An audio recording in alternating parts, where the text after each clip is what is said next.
Hello guys, good afternoon, good evening, and katatapos lang ng work natin, tapos dumiretso tayo dito sa Cornes para makatingin-tingin sakaling ma-release ng konti ang ating strays kasi weekend ngayon.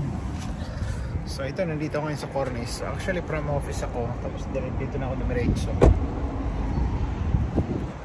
Ayan. So ayan, ito yung view dito sa Cornes.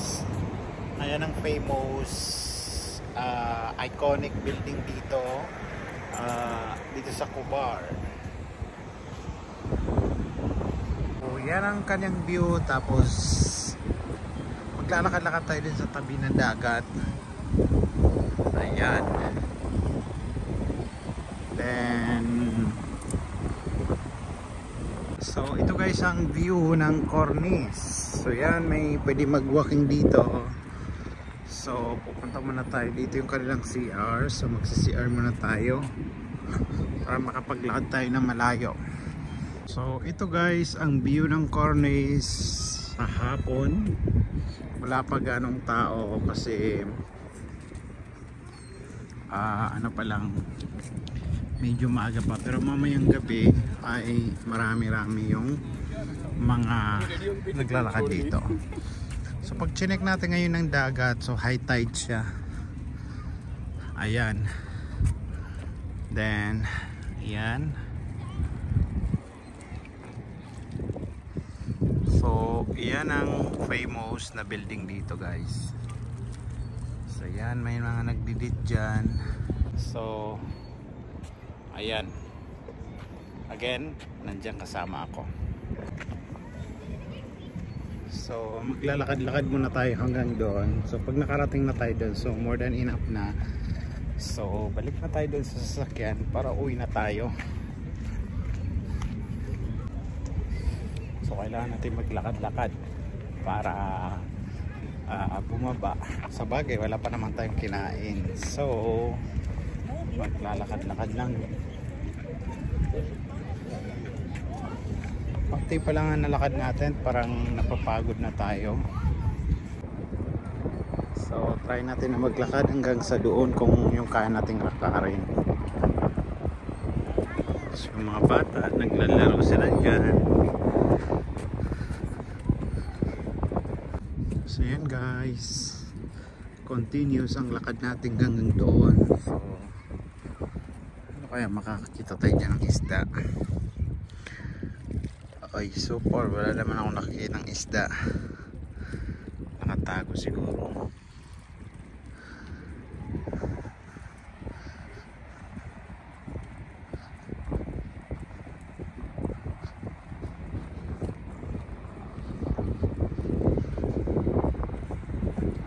So mamaya maghanap tayo doon na maupuan natin para makapahinga ng konti. Pala guys, ito pala yung Tamar. Yan, namumunga kasi tag-inita pala dito sa Saudi. So yan, ayan ang Tamar, pero yung maliliit pa lang. So yun guys, maraming puno dito ng Tamar, in English dates. Date o dates the same ng ano, hindi ko alam yung pronunciation.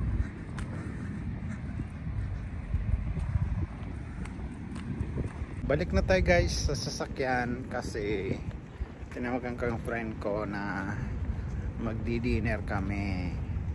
So dapat nag-dinner muna bago lakad-lakad para maano yung kinain, bumaba yung kinain.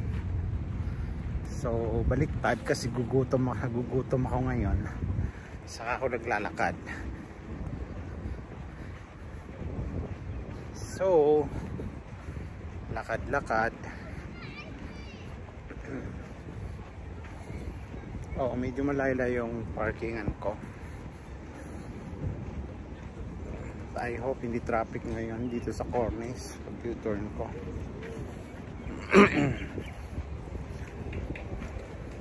Ayan tayo naglalakad, medyo malayo lalakarin natin. Doon tayo nakapark. By the way, dyan ako dati nagwo-work sa mga building na yan. Ayun, kung makikita niyo yung building na yon, ayun ang Zamel House. So, nagtrabaho ako dyan dati sa, ang office namin dyan ay 11th floor and 9th floor and 1st floor. Then next na pinagtrabahuan ko ay dyan din sa likod ng building na yan. Sorry, inubo tayo. Nagtrabaho ko dyan for sa Zamel. Dyan nagtrabaho ako ng 1 year, tapos lumipat ako doon. Nagtrabaho din ako dyan ng 1 year, tapos dyan yung office namin. Yan, dyan yung, kasi yung nagtatrabaho ako sa Spark, King Salman Energy Park, ay supply manpower ako. Hindi ako sa kanila direct hire. So nag-move ako sa other company, tapos direct hire na. So medyo malayo-layo guys ang lalakarin natin, kasi banda doon pa yung sasakyan ko. So okay lang, at least nakapaglakad tayo, marirelieve yung stress. Medyo tayo pinawisan ng konti kasi siguro mga 2 kilometer or at least more than 1 kilometer yung nilakad natin, kaya medyo tayo napagod. So yan, may mga puno-puno pa dyan. Then kailangan natin makapunta doon sa pinarkingan natin. So malapit na, actually siguro mga 100 meters na lang. So ito guys, malapit na tayo sa pinarkingan ko. So ito guys, dumating na tayo sa sasakyan. Medyo napalaban tayo dyan sa basura na dumaan. So i-start natin yung sasakyan.